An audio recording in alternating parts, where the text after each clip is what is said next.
Welcome back to Fifth Crypto. Let's go over the Celsius situation again. And the markets are continuing to dump. And Celsius does continue to lower their liquidation price, which is good news. But I will say that there are definitely some complications. Let's dig into it. So before I get into the liquidation piece, I just want to point out that Celsius has continued to provide no actual information on the situation, and every update they give us is completely empty. Even the AMA was canceled on Friday, where Alex came on and gave quite the empty statement. That continues to be the theme of the situation, is silence and lack of transparency, when pretty much everything that Celsius has said that they do, they have completely flipped on us. No access to our money, no transparency, and no information like they typically give us. I did actually speak to someone at Celsius earlier this week, and they did confirm that there are lawyers that have been brought in, and the employee also told me that they are being kept completely in the dark, specifically on purpose, so that they can,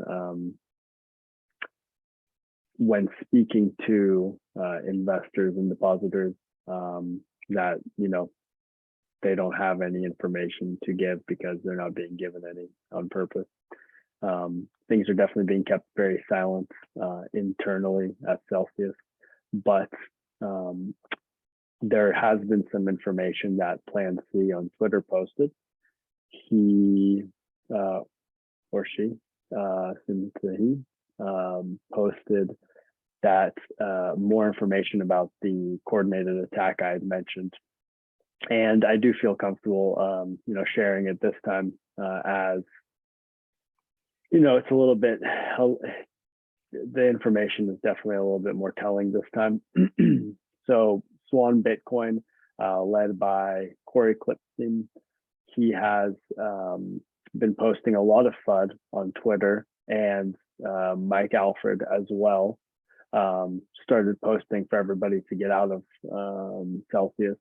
And it is definitely, in this tweet, you can see how there was a push for users to pull out of Celsius, and causing this bank run, which, Swan Bitcoin is a direct competitor, as they advertise themselves as another savings account for your Bitcoin, essentially. And they're saying that they're the safest place. But I think that if there's been any lesson learned from this whole Celsius situation and the Luna situation prior, is that you truly can't trust any institutions to have your best interest in mind, which is highly unfortunate, as we were trying to move away from the previous institutions to newer, more decentralized, where people have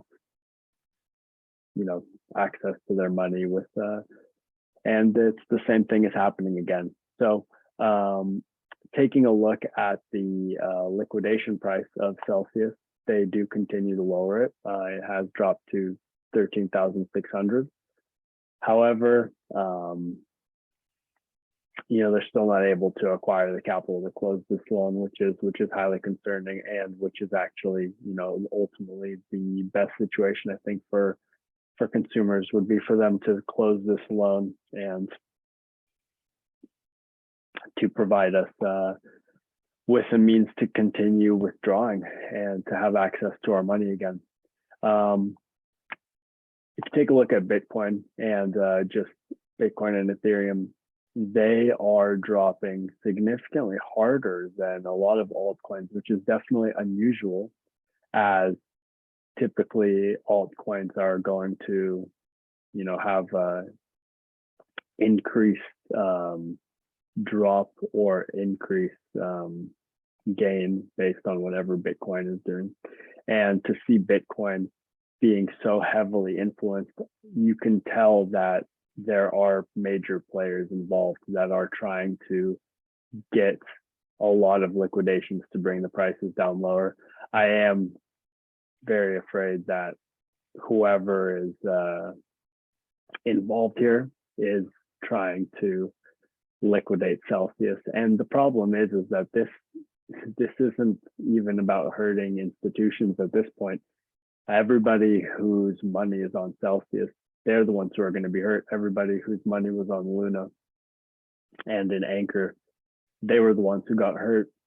And it's honestly sickening to see this happen, as it's counterproductive to what people want with crypto. It's all very short-sighted, and these are definitely some incredibly hard lessons to learn. So hopefully, there's some way that Celsius can make their way out of this. However, I don't know how hopeful that is, but I will continue to do research and stay updated and share any big news as I see it. Good luck and stay safe out there.